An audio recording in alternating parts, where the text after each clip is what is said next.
For many, taxes are one part of what's making Austin become unaffordable. Several state lawmakers vowed to cut taxes on the campaign trail, and now they are trying to make good on those promises. KXAN's Phil Prazen shows us one proposal before the legislature to lower your property taxes. How much was that one? $350? Zach Hennell looks for his all-important first home. Really expensive, and it's getting more expensive. I wish that I had bought a house a little bit earlier.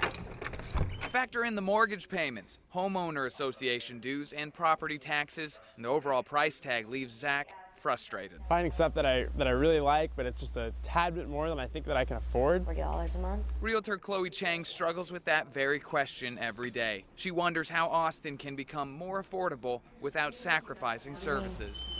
Families moving here that I want to go to a good school, I want to have sidewalks, I want to have playgrounds, I want to have all these things. Well, it's what some of your taxes pay for. Your taxes help pay for public education. Years ago, the state paid for as much as 80% of education. This year, the state will pay a little more than 43%.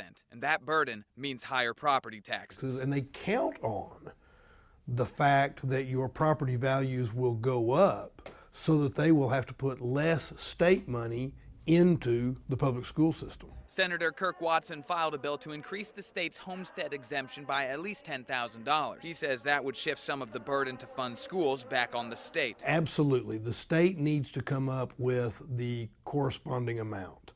The money is there. Money that will help people like Zach find an affordable home in Austin. And here's a closer look at the rough draft budget proposals from the state House and Senate. The Senate is a few $1 billion higher than the House. With education and property taxes connected as they are, the Senate will have to put more money for education to balance out their planned $3 billion property tax cut. And a lot of promises were made on the campaign trail, but governing is another thing. Representative Lyle Larson wrote in a recent op-ed that the state has a major problem with road debt. He says in 2014 alone, the state spent $3.4 billion paying off that still unpaid debt. He thinks our excess money should go there. I think it's incumbent upon the governor, lieutenant governor, and the speaker to focus on accelerating debt reduction and don't pass this on to future generations. So the campaign promises are over. There's a lot of tax cut momentum in the Senate, but we're still a long way away from the governor's desk. Phil Prazen, KXAN News. Well, many people think when property taxes go up, local schools get money. Not true. That just means Austin ISD has to turn more cash over to the state to help pay for property poor districts. Out of every district in Texas, AISD cuts the biggest check to the state of Texas. This year, they expect to hand over $178 million. That amount is expected to jump to more than $300 million by 2018.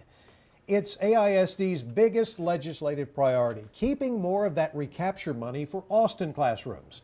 The district is also pushing lawmakers to go back to funding full-day pre-K.